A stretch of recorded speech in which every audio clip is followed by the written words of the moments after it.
this is Chi and welcome back to my art space.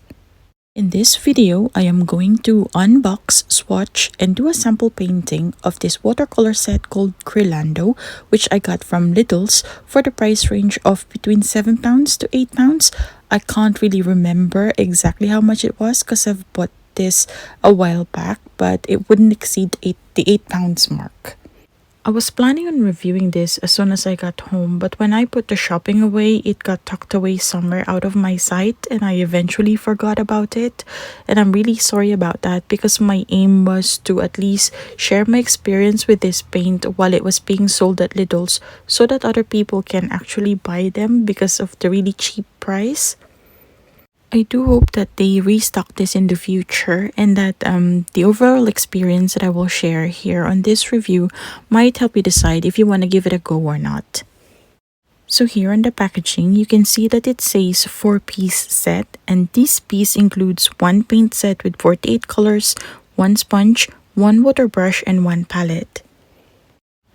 This piece of paper here is actually the swatch sheet of the paints, but unfortunately they do not have any names.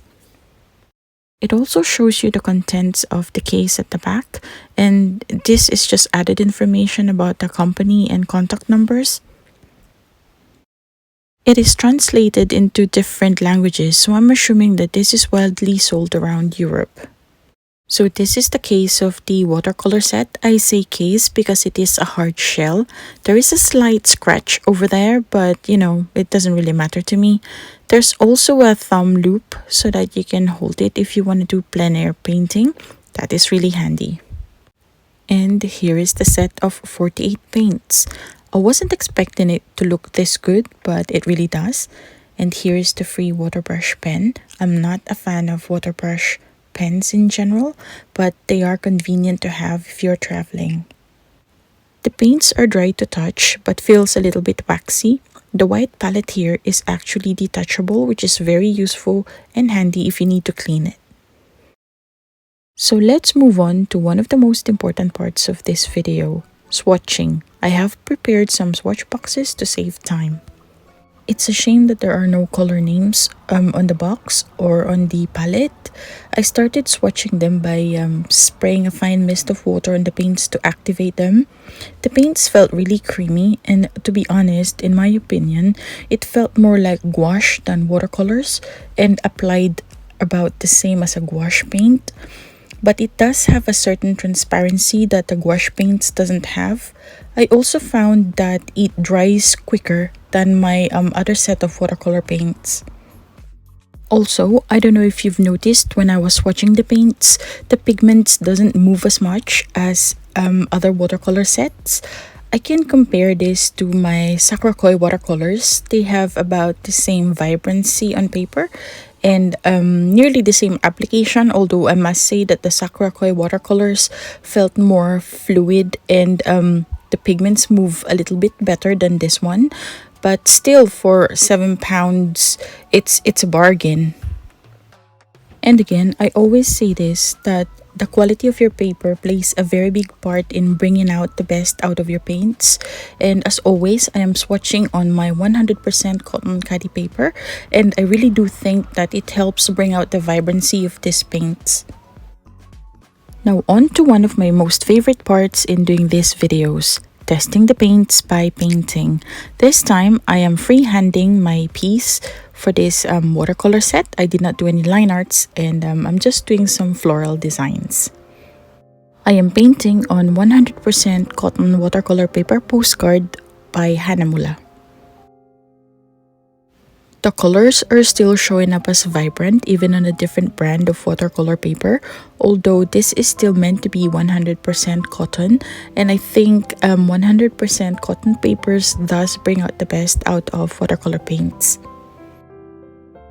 When I tried to mix two colors together, it took a while to mix them. I think it's because they feel a bit heavier and thicker than the other watercolor paints that I have. But I suppose you don't really need to mix colors because you already have like 48 at your disposal.